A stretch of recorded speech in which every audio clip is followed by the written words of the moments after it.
Sarah, tu nous disais tout à l'heure, tu es directrice de l'Académie du climat. Ces 2 semaines, on a été pas mal occupés donc, par nos apéros COP le soir, mais évidemment, pendant toute la programmation COP ou pas COP, on a l'affiche derrière. On avait aussi plein d'autres choses. Est-ce que tu veux nous parler un peu de ce qui a pu avoir lieu à l'Académie et puis du bilan un peu de ces 2 semaines? Bah, c'est vrai que nous, on a ouvert il y a 1 mois et demi, bientôt, il va falloir dire 2 mois, je crois. Toi, tu as travaillé sur le projet très en amont. Je pense qu'on a utilisé aussi cette séquence pour montrer tout le potentiel et tout le rôle que doit jouer l'Académie. Donc, on a ouvert nos portes, on a ouvert nos fenêtres, on a ouvert nos oreilles. On a mis beaucoup d'énergie à essayer de faire ce lieu un lieu qui rassemblait tous les acteurs un peu préoccupés et un peu investis ou curieux de ce qui pouvait se passer autour du sujet de la transition écologique au sens large, qui sont venus écouter, qui sont venus visiter, qui sont venus faire des ateliers, qui sont venus s'installer aussi à l'Académie. On a profité du fait d'avoir pas encore occupé tous les espaces pour pouvoir avoir aussi des gens en résidence qui se sont installés ici, qui ont discuté, qui ont échangé, qui se sont rencontrés. Donc ça, c'est une des vocations de l'Académie. On a aussi fait des ateliers pour les enfants. On a fait beaucoup de fresques. On a fait la première fresque Inventons nos vies bas carbone pour les enfants. Donc ça a cartonné. Ça, c'était samedi dernier. Donc on a testé plein de choses. Et puis on s'est rassemblés effectivement grâce à vous tous les soirs.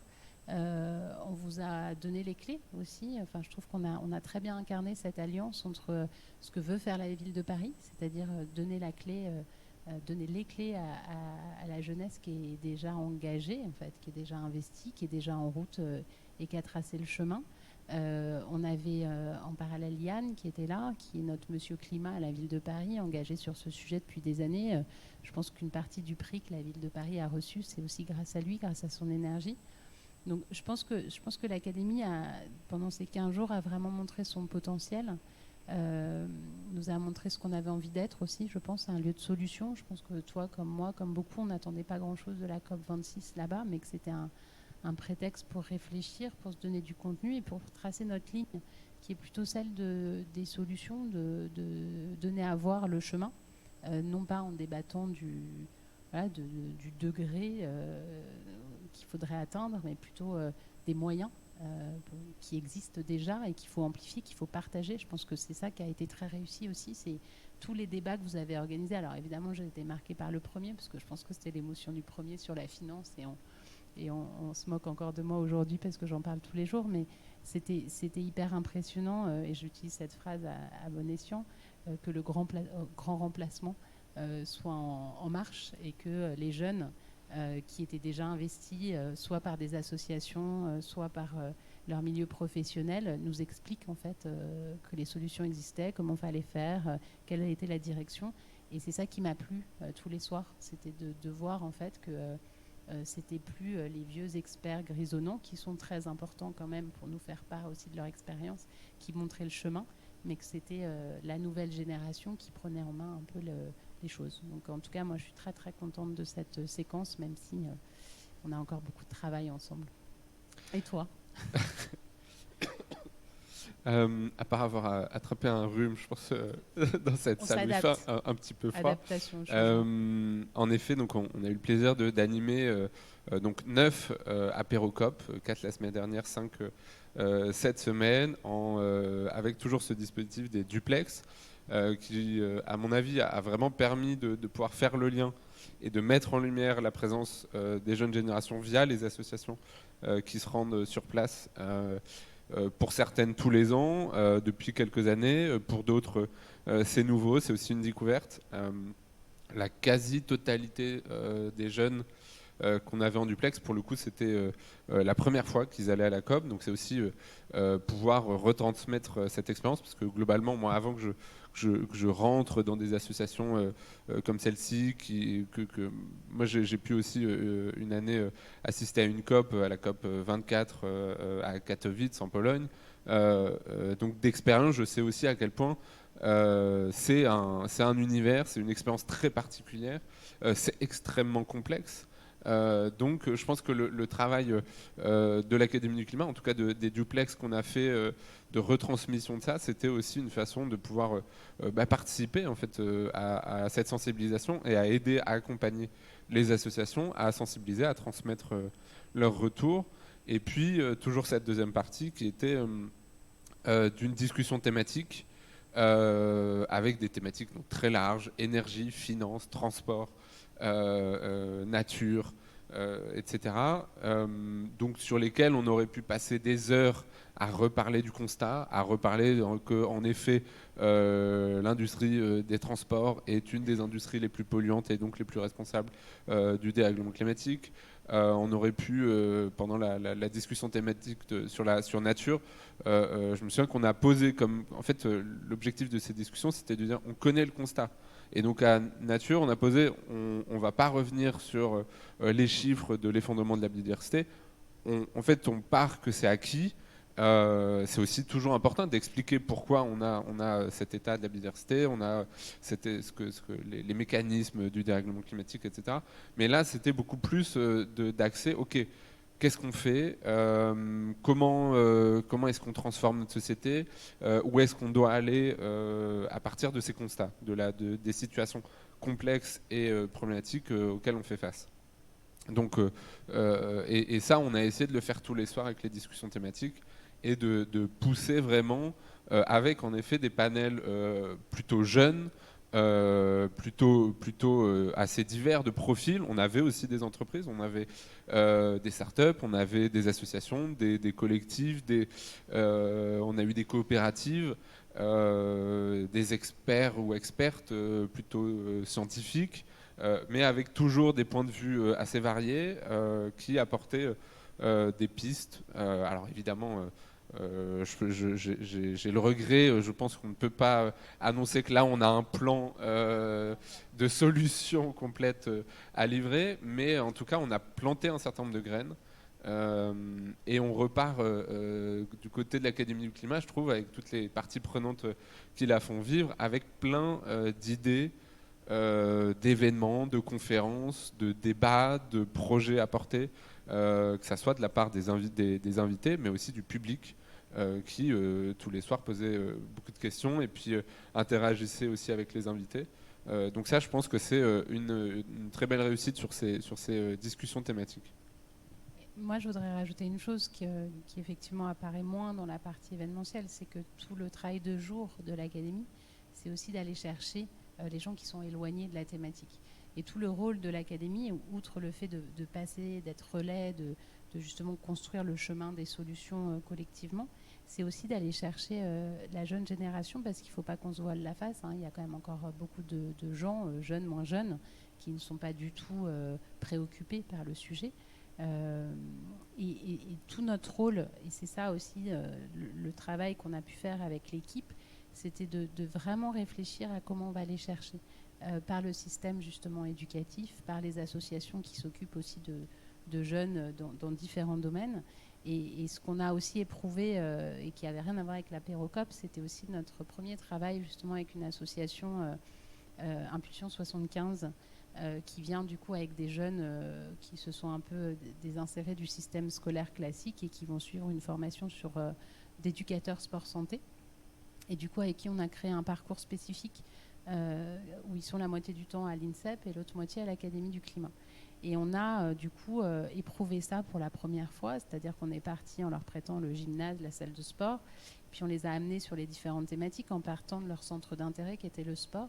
Et ce soir, je discutais à la buvette avec 2 médiateurs qui les ont eus pour faire une fresque justement bas carbone. Donc on a fait par étapes, on n'allait pas leur foutre le sujet climat tout de suite dans la tête.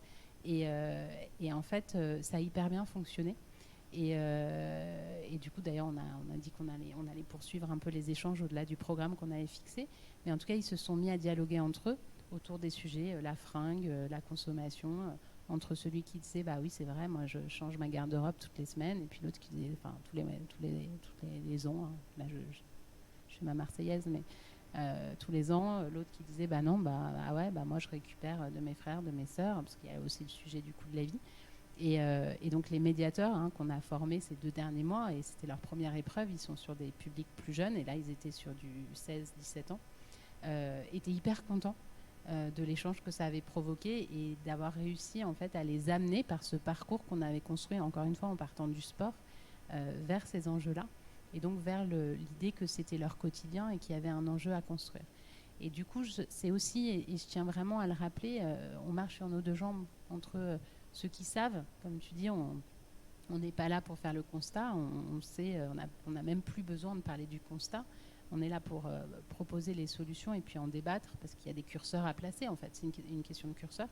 Mais on est là aussi pour, et c'est la force de l'académie, pour aller chercher un public qui n'est pas encore préoccupé et qui rentrera, j'en suis persuadée, dans nos thématiques si on part de ce qui les intéresse et qu'on leur montre que, où que tu sois, quoi que tu fasses, de la couture, de la plomberie, si tu es ingénieur, tu as vocation à être acteur de la transition écologique dans ton environnement, sans forcément te taper la masse de l'éco-anxiété que si tu suis des débats un peu tous les jours, effectivement, qui peut vite t'atteindre.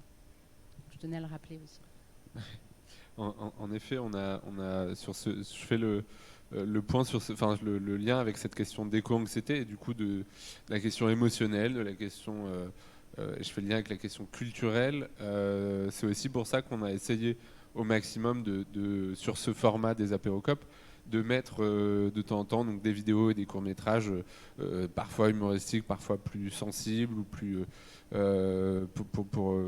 pour illustrer souvent des petits courts-métrages. D'ailleurs, je recommande une dernière fois la plateforme Imago, qui est un vrai puits de contenu à impact, de documentaires, de podcasts, d'émissions diverses et variées, que vous pouvez retrouver aussi sur YouTube, mais, pour beaucoup, mais qui sont rassemblés sur cette plateforme, complètement accessible et gratuit, et sur plein de thématiques variées. Donc on a eu le plaisir de travailler avec la plateforme pour proposer un certain nombre des documentaires, des courts-métrages, et aussi avec le Mobile Film Festival.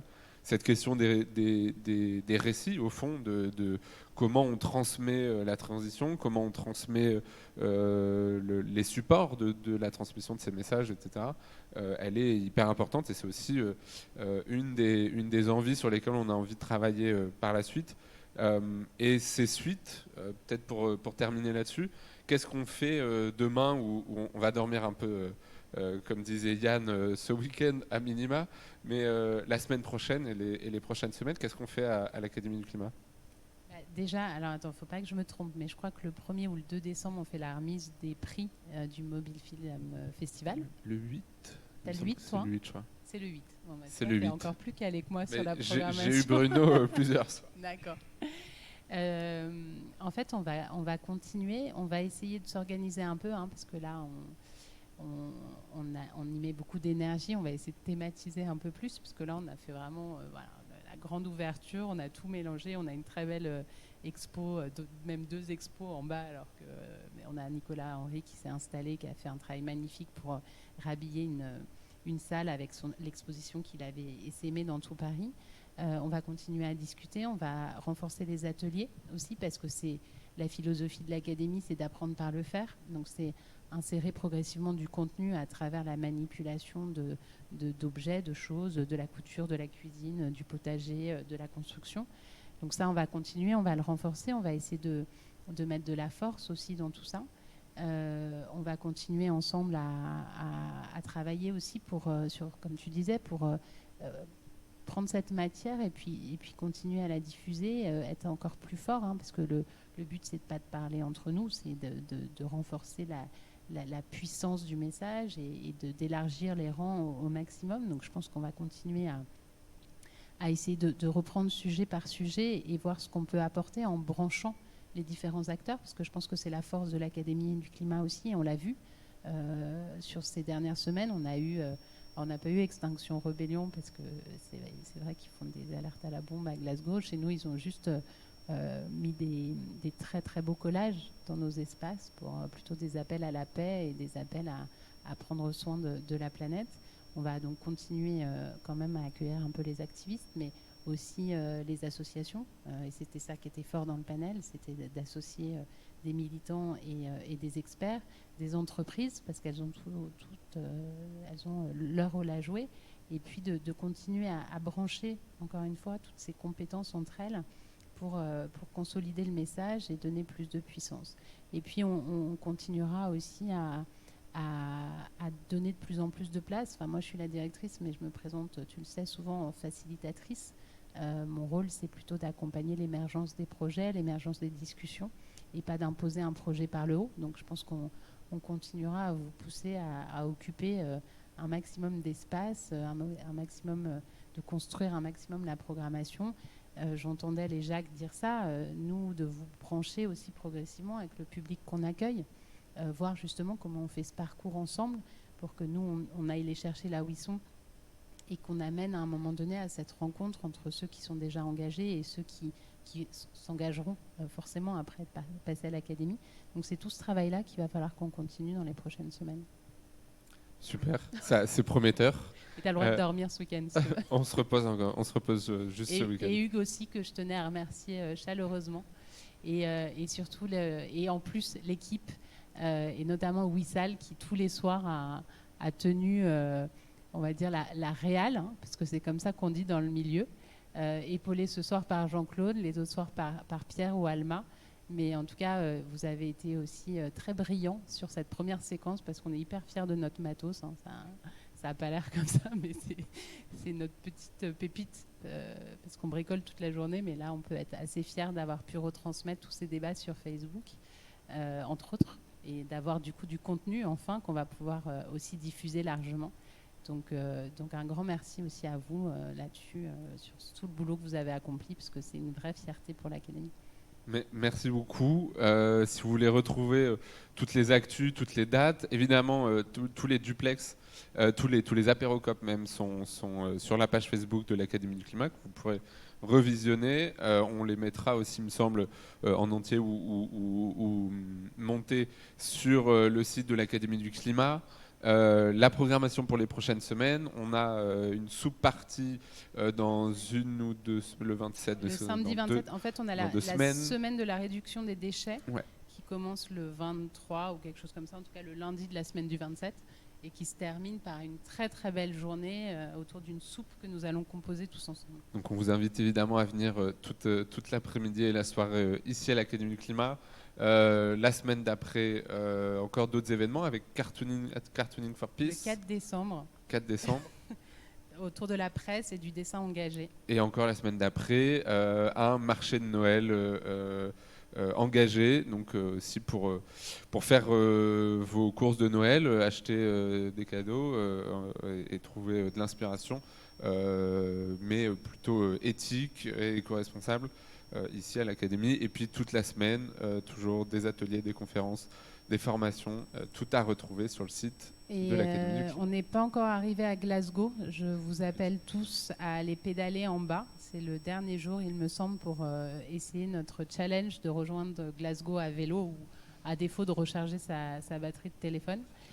Et donc ce que vous entendez comme bruit de fond, c'est pas une chorale, c'est le vélo qui tourne, et ce serait bien d'aller participer à cet exploit collectif. Et comme souvent ici aussi à l'Académie du Climat, on le fait en musique et on aura la fanfare à 20h. 21h, 20h30, 21h. Donc vous pouvez continuer aussi la soirée ici à la buvette et en musique. 24. Et le débrief aura lieu le 24. Et les Jacques, je ne sais pas si c'est ouvert jeudi. Mais je pense que vous pouvez venir jeudi soir pour le débrief des Jacques dont il parlait et qui accueille ici.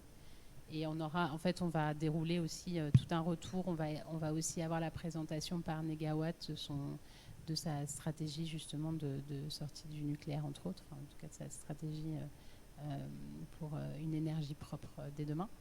Et on va consolider un peu, faire un point, on fait un gros point la semaine prochaine et voir justement quelle restitution on va faire de la COP. Donc il y a celle des Jacques déjà jeudi, celle de Yann Françoise avec d'autres intervenants le 24 novembre, et il y aura évidemment encore d'autres choses jusqu'à la fin de l'année. On va dire que oui. Oui, je pense. Oui. En tout cas, Rien n'est il y aura fermé. au moins une rencontre avec l'association après, il me semble. Et le 24, donc le mercredi 24, c'est autour de 19h en général. 18h30, 19h. 18h30, Ouais. 18h30, 19h. Et là, vous pouvez laisser vos coordonnées. Là, bah, voilà. Vous recevrez normalement toutes les informations chaque semaine de notre programmation. Est-ce qu'il y a une autre question? Eh ben, merci beaucoup et rendez-vous à la buvette, rendez-vous aux prochains événements de l'Académie du Climat. Merci beaucoup, bonne soirée. Merci. Au revoir.